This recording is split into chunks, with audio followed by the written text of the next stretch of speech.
আজ আমার কলটা অবিরামে জল পড়ে যাচ্ছে, জলটা বন্ধ করে দিলাম। প্রথম গ্যাস দেখতে পাচ্ছ, রান্না কমপ্লিট।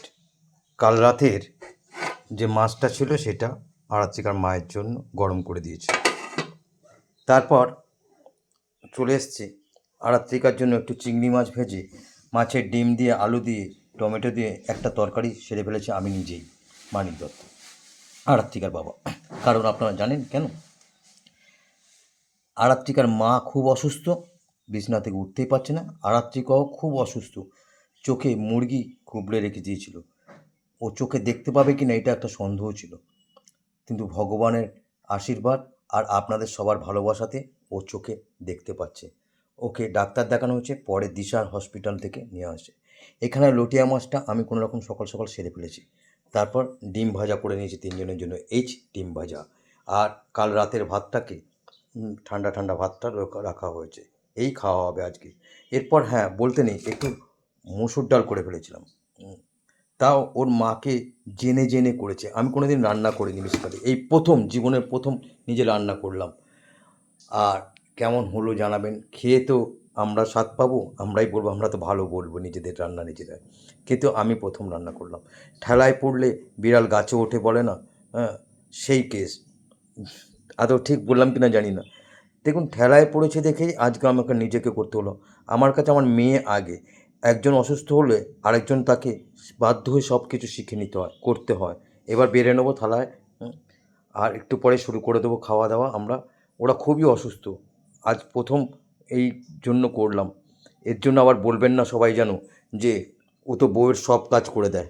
এই কথাটা বাঙালিদের মুখে লেগেই থাকে। ছেলেরা একটু কাজ করলে বলবে বউ ভক্ত, বউয়ের কাজ করে দেয়। কিন্তু না, প্রত্যেকের কাজ একটু হলেও শিখে রাখা দরকার।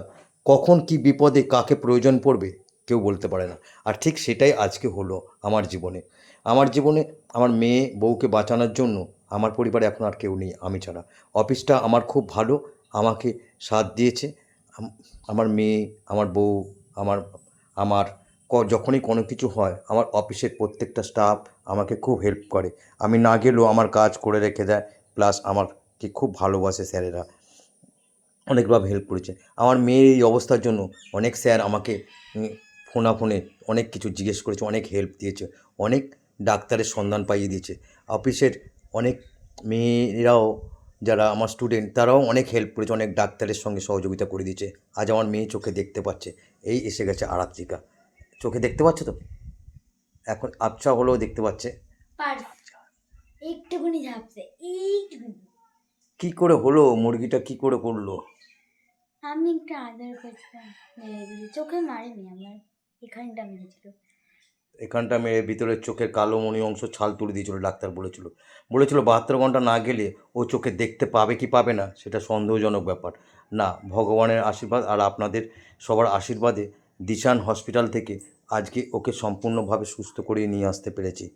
এখনও মাসখানিক ওর চোখের ওষুধ চলবে, তারপর দেখা যাক কী হয়। সবটাই আপনাদের হাতে। চললাম, বাইরের সবুজ দৃশ্যটা দেখি শেষ করলাম।